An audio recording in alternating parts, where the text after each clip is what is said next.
নাহমাদুহু ওয়া নুসাল্লি আলা রাসূলিহিল কারীম আম্মা বা'দ।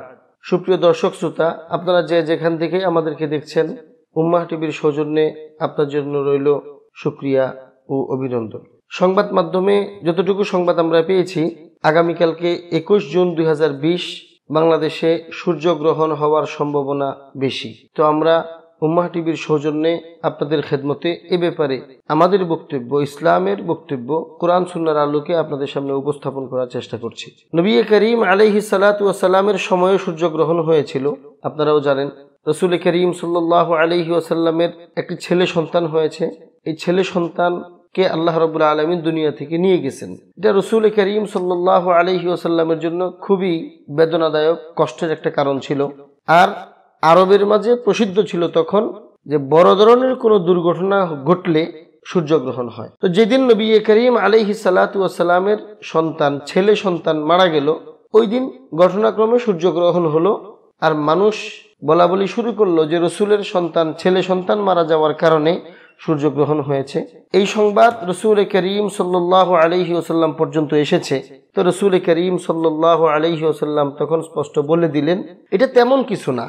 তোমরা যা ভাবছো যে আমার ছেলে সন্তান মারা গেছে, হ্যাঁ, আমার সন্তান মারা যাওয়াটা আমার জন্য খুব কষ্টের, এটা অবশ্যই মুসিবত, কিন্তু এর অর্থ এই না যে এত বড় একটা মুসিবতের কারণে সূর্যগ্রহণ হয়েছে, বিষয়টা এরকম না। তো রাসূল করিম সাল্লাল্লাহু আলাইহি ওয়াসাল্লাম বলেছেন, ইন্নাশ শামসা ওয়াল কামারা আয়াতান মিন আয়াতিল্লাহ, যে সূর্যগ্রহণ চন্দ্রগ্রহণ যে হয়, সূর্য এবং চন্দ্র এটা আল্লাহ রাব্বুল আলামিনের নিদর্শনের মধ্যে একটা বড় নিদর্শন। সুতরাং এটা স্বাভাবিক প্রক্রিয়ায় হতে থাকে। আল্লাহ যখন চান তখন দুনিয়াতে সূর্যগ্রহণ, চন্দ্রগ্রহণ, চন্দ্রের মাধ্যমে, সূর্যের মাধ্যমে বিভিন্ন পরিবেশ, বিভিন্ন অবস্থা তৈরি হয়। এটা আমার সন্তান মারা যাওয়ার কারণে বিষয়টা এরকম না। তো রাসূল করিম সাল্লাল্লাহু আলাইহি ওয়াসাল্লাম তখন সাহাবায়ে কেরামকে উদ্দেশ্য করে বলেছিলেন, ইউখাফিফুল্লাহ বিহিমা ইবাদাহু, যে আল্লাহ রাব্বুল আলামিন চান যে আল্লাহর বান্দারা ভীত হোক। মূলত সূর্যগ্রহণ আর চন্দ্রগ্রহণের মূল উদ্দেশ্য এটাই, যে আল্লাহর বান্দারা ভীত হবে, আল্লাহ রাব্বুল আলামিন একটা নিদর্শন দেখাবেন, স্বাভাবিক প্রক্রিয়ার পরিবর্তন ঘটবে, এর মাধ্যমে দুনিয়ার মানুষ এটা বুঝবে যে আল্লাহ রাব্বুল আলামিনের দিকে আমাদেরকে ফিরে যেতে হবে। মানুষের মধ্যে একটা ভয় আসবে এবং আল্লাহর দিকে যাওয়ার একটা ফিকির হবে, চিন্তা হবে। এই ভয়টা যেন অন্তরে আসে, এই জন্য আল্লাহ রাব্বুল আলামিন সূর্যগ্রহণ, চন্দ্রগ্রহণ ঘটান। হে আমার প্রিয় ভাইরা, আমাদের সমাজে এই সমস্ত বিষয় নিয়ে অনেক কথা আছে, অনেক রুসুমাত, সামাজিক প্রচলন, দেশীয় অনেক ধরনের প্রচলন আছে যেগুলোকে কুসংস্কার মনে হয়। এই ক্ষেত্রে বৈজ্ঞানিক দৃষ্টিতে সূর্যগ্রহণ, চন্দ্রগ্রহণ কাকে বলে, এ ব্যাপারে বিজ্ঞানীরাও কথা বলেছেন।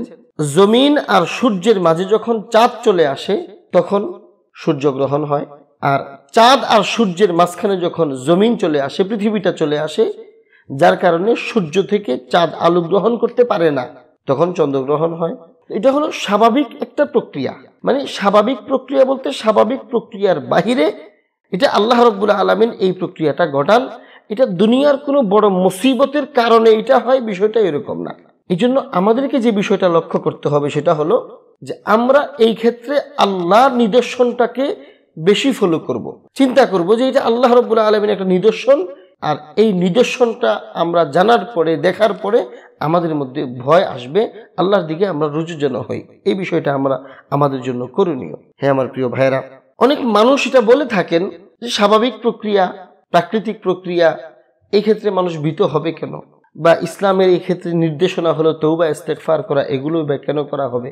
এই বিষয়টা হলো মূলত দুনিয়ার প্রত্যেকটা জিনিস আল্লাহ রাব্বুল আলামিন সৃষ্টি করে দিয়েছেন, তার স্বাভাবিক গতিতে চলতেছে। চন্দ্র তার স্বাভাবিক গতিতে চলতেছে, সূর্য তার স্বাভাবিক গতিতে চলতেছে, বাতাস তার স্বাভাবিক গতিতে চলতেছে। কিন্তু এই স্বাভাবিক গতিতে চলার মাঝখানে যখন কখনো অস্বাভাবিক কিছু হয়ে যায়, এটা বুঝতে হবে এটা এমনিতেই হয় নাই, এটা একটা আযাবের লক্ষণ। পূর্ববর্তী উম্মতকে আল্লাহ রাব্বুল আলামিন আযাব দিয়েছিলেন, প্রত্যেকটা আযাব ছিল প্রাকৃতিক যে ব্যবস্থাপনা আছে, ওই ব্যবস্থাপনাটা হঠাৎ করে পরিবর্তন হয়ে কোনো একটা আযাব হিসাবে দুনিয়াতে আবির্ভূত হয়েছে। এবং দুনিয়ার নাফরমান মাখলুককে ধ্বংস করে দেওয়া হয়েছে। এই জন্য সূর্যের স্বাভাবিক প্রক্রিয়া যখন ব্যাহত হবে, চন্দ্রের স্বাভাবিক চলমান প্রক্রিয়ায় যখন ব্যাঘাত ঘটবে, একটা অস্বাভাবিক কোনো কিছু হয়ে যাবে, দেখা যাবে, তখন বুঝতে হবে এই অস্বাভাবিকটা হলো, এটা অবশ্যই আল্লাহ রাব্বুল আলামিনের আযাবের একটা লক্ষণ। এই জন্য যদি আকাশে একদম কালো মেঘের ঘনঘটা হতো, তখন রাসূল করিম সাল্লাল্লাহু আলাইহি ওয়াসাল্লাম খুব ভীত হয়ে যেতেন, খুব ভীত হইতেন। এর কারণ কি ছিল? এটাও তো আল্লাহ রসুল জানেন, সাহাবীরা জানেন যে আল্লাহ রসুল দুনিয়াতে থাকা অবস্থায় কিছুই তো হবে না। আল্লাহ রসুল দুনিয়াতে থাকা অবস্থায় তো আল্লাহ আযাব দিবেন না এই উম্মতের উপরে। আল্লাহ রসুল থাকা অবস্থায় তো কিয়ামত হবে না, তারপর রসুল বিচলিত হয়ে পড়তেন। এর কারণ হলো, যদিও এটা আযাব না, কিন্তু আযাবের কিন্তু লক্ষণ এটা। আল্লাহ রসুলও ভীত হইতেন, সাহাবায়ে কেরাম ভীত হইতেন। কারণ কি ছিল? যে কালো মেঘ, একদম মনে হচ্ছে যেন বেশি বাতাস হবে, তুফান হবে, ঝড় হবে।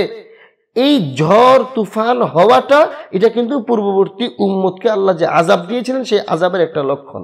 যদিও আমাদের উপরে আযাব আসবে না, কিন্তু আযাবের তো লক্ষণ এটা।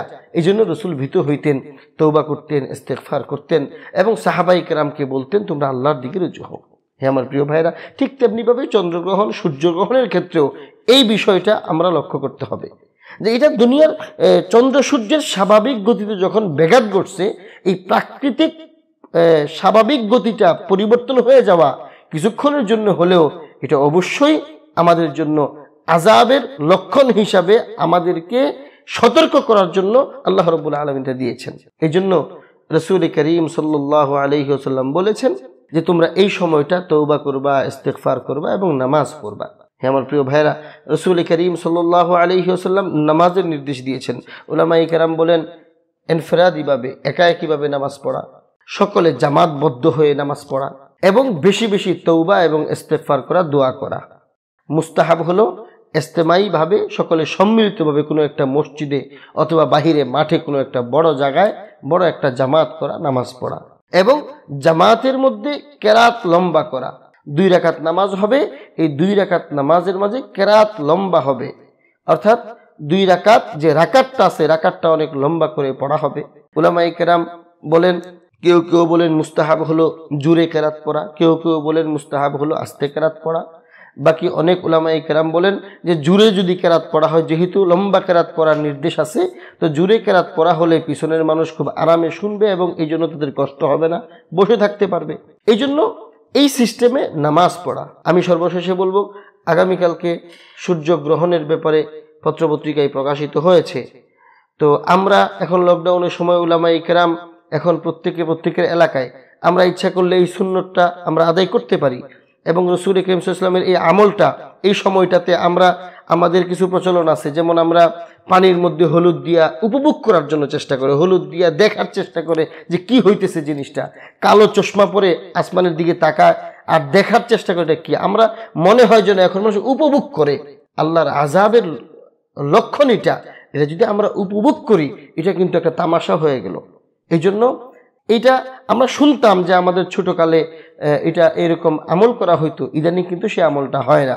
আমরা ইচ্ছা করলে উলামায়ে কেরাম চেষ্টা করতে পারি, মানুষের ছাত্র ভাইরা যে এলাকায় আমরা আছি সেই এলাকায় সকল মানুষকে একসাথে করে আল্লাহর আযাবের ভয় দেখান এবং একসাথে করে লম্বা কেরাতে সূর্যগ্রহণের নামাজ পড়ার জন্য আমরা সচেষ্ট হই এবং এই ব্যাপারে যে সমস্ত কুসংস্কার আছে এগুলো আমরা বিশ্বাস না করি। যেমন মহিলাদের বাচ্চা নষ্ট হয়ে যায়, তারপরে এই জাতীয় অনেক কিছু আছে কুসংস্কার। আপনারা প্রত্যেকের এলাকায় আলাদা আলাদা কুসংস্কার প্রচলিত আছে। ওই সমস্ত কোনো প্রচলিত কথা কান না দিয়ে আমরা শুধুমাত্র আল্লাহর আযাবের লক্ষণ হিসেবে ধরে নিয়ে আল্লাহর দিকে রুজু হই, তওবা করি, ইস্তেগফার করি এবং বিশেষ করে যেহেতু লকডাউন শহরে সম্ভব না হলেও গ্রাম এলাকায় আমরা এইটা আমলের চেষ্টা করতে পারি। যে সংবাদটা আমার কাছে পৌঁছেছে এটা যদি সত্য হয়, বাংলাদেশের আকাশে সূর্যগ্রহণ হওয়ার যে সম্ভাবনা এটা যদি সত্য হয় এবং হয়ে যায়, আমি আবারও বলছি, সাবধান, আল্লাহ রাব্বুল আলামিন এই নিদর্শনের সাথে আমরা বেয়াদবি না করি, আমরা অহংকার পোষণ না করি। আযাব কখনো উপভোগ করার জিনিস হয় না। সূর্য চন্দ্রের স্বাভাবিক প্রক্রিয়া যখন পরিবর্তন হয়ে যায়, এটা উপভোগ করার জিনিস না, এটা আনন্দের জিনিস না, এটা কষ্টের জিনিস এবং এটা আল্লাহর আযাবের লক্ষণ। এই জন্য ভীত হওয়া, বেশি বেশি ইস্তেগফার করা, তওবা করা, যে সমস্ত এলাকায় সম্ভব হয় জামাতবদ্ধ হয়ে সূর্যগ্রহণের নামাজ পড়া, যেখানে সম্ভব না হয় আমরা একা একই নামাজ আমরা পড়ব, দোয়া করব, ইস্তেগফার করব, আল্লাহর দিকে রুজু হই। আল্লাহ রাব্বুল আলামিন আমাদের করোনা ভাইরাস সহ সব ধরনের বিপদ আপদ থেকে, আযাব থেকে, খারাপি থেকে আল্লাহ আমাদেরকে হেফাজত করেন। আমিন। ওয়া আখিরু দাওয়ানা আনিল হামদুলিল্লাহি রাব্বিল আলামিন। ওয়াসসালামু আলাইকুম ওয়া রাহমাতুল্লাহি ওয়া বারাকাতুহু। يا أمتي فاستبشري مهما تكاثرت الجراح.